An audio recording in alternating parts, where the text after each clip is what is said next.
Hey guys, got a new knife here. Very excited about it. I got a Strider SNG. Picked one up used off a very nice forum member from Knife Forums. Before I get into this, I'm gonna do a brief overview of the knife, but I really want you guys to check out another YouTube member's video on this. His name is Coletrane811. That's his screen name.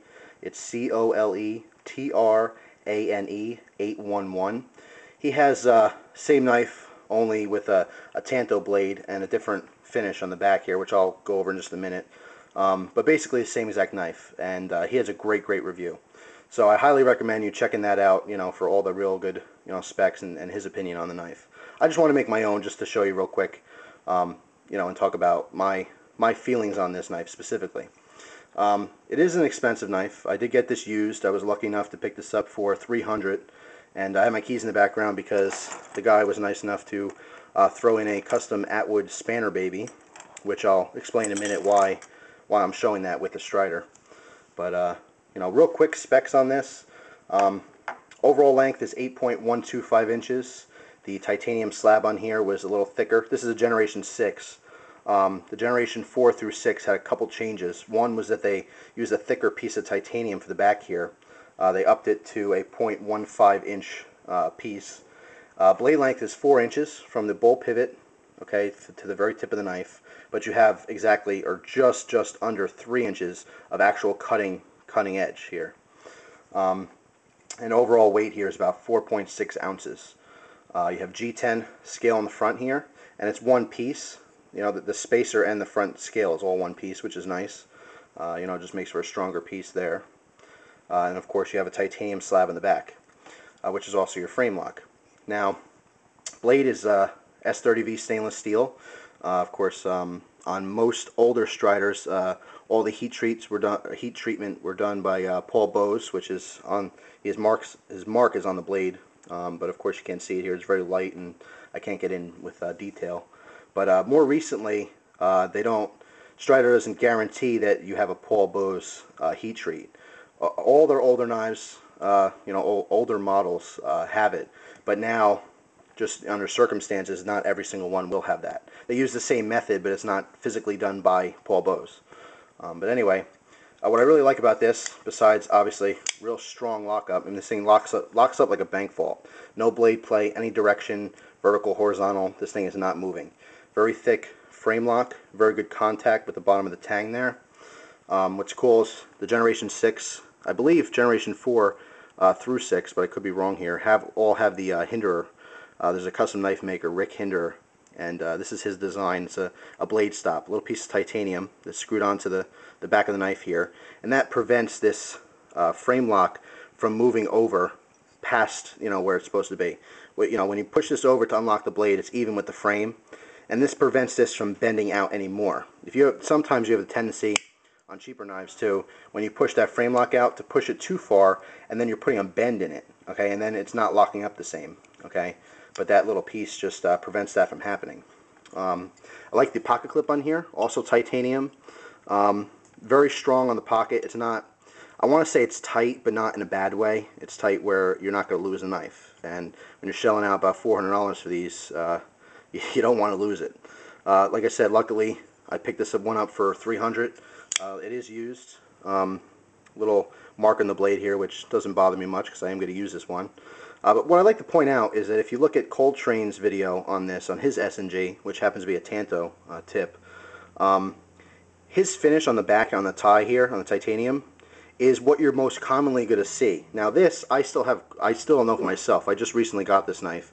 But this is a much different finish I've never seen on a Strider before. It's almost as if it was a copper undertone with a bluish to purplish color over top, the anodizing. Very unique, very strange. I've never seen it before. I actually started a thread over at Blade Forums about it in the general section to see if anyone knew.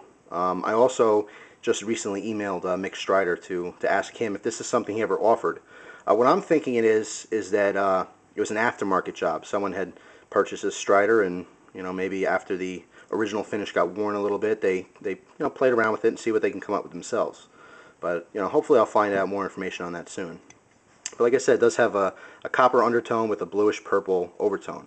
It's the whole whole back scale, the whole titanium scale, front and back. Someone had suggested on the forums that maybe it was worn, but it can't be worn because the finish is the same on the inside.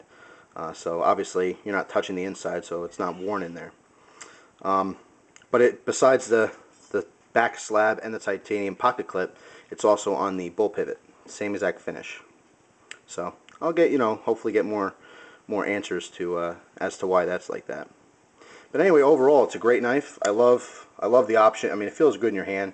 I love the option here. You have this kind of oval cutout to open it, as well as the double thumb studs. Okay, I can use the studs to kind of flip that blade out if I wanted to, or I can use the slot here to get it out. Really, really comfortable in the hand. Gives you a good reach because you have a lot of body here. You can have a good extended reach and a really good grip. This would be good, ideal, I think, for self-defense situations where you want to extend your reach.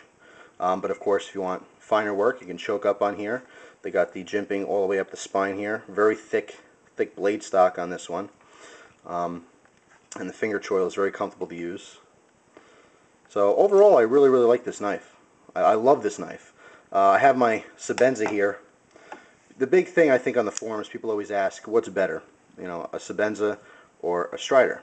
And this is obviously up to personal taste and preference. I love this Strider. I think it's an awesome, sweet knife, but I still prefer the Sebenza. To me, it's just a little bit better. Fit and finish is certainly a little better. So if you're going to shell out the higher bucks for a semi-custom knife, I would still prefer a Sebenza, but I'm really, really happy that I did pick up a Strider to check it out for myself, because I do love this knife, and I will be EDCing this. If you don't know, that's everyday carry, so I will be carrying this every day and using it to really get a feel for it. Let me grab a piece of paper here real quick, show you a cut test. Like I said, this knife was used, but it was never touched up, but it's still pretty sharp. Whoop. See there? That's that S30V. This was used a bunch of times. I heard from the previous owner he never sharpened it, touched it up. It's just, the edge retention is very good on these. So, nice and sharp. Now, let me get into why I have my keys there. By the way, this lanyard came with it because it matches the colors on here, but I threw it on my keys because I like to have I used to have a longer lanyard on my keys. It's pretty cool. You throw your keys right in your pocket, leave the lanyard hanging out. If you need your keys, instead of digging in your pocket, you just grab the lanyard, pull them right out. But anyway, I have my keys here because I want to show you this. This is a custom tool by Peter Atwood. I don't know if you saw my other video on my Atwood Skeeter, little custom knife. But basically, this model is called a Spanner Baby. Now, besides being a bottle opener mainly, and a fat head screwdriver as well as a smaller flathead screwdriver, this main purpose is right here. These two little prongs. These prongs fit perfectly in this bull pivot. Okay, this is basically, this tool was made to be able. I'm going to try to show you this without getting the keys in the way. This was made to fit that just like that. Okay, so I'm going to take this out. I can turn that to. I can use this tool to adjust this bull pivot. Okay, so this was a custom collaboration between Peter Atwood, and he got the permission from the Strider boys to be able to use this and make these. I believe this is S30V steel. It's a very thin stock. I don't know original price on this, so I can't help you out with that, but all Atwood tools are kind of expensive. I thought it was really, really nice the guy threw that in with this, so that was kind of a nice bonus for me. But anyway, that's the Strider SNG. If you have a chance to pick one of these up, don't hesitate. There's a lot of nice knives out there for this price. You can get some really nice custom knives once you get into that price range, $300, $400, $500. But I have to say, this is definitely a knife you have to check out at least once in a lifetime to see if you like it. I certainly love mine. So there you have it. I really hope you enjoyed the video.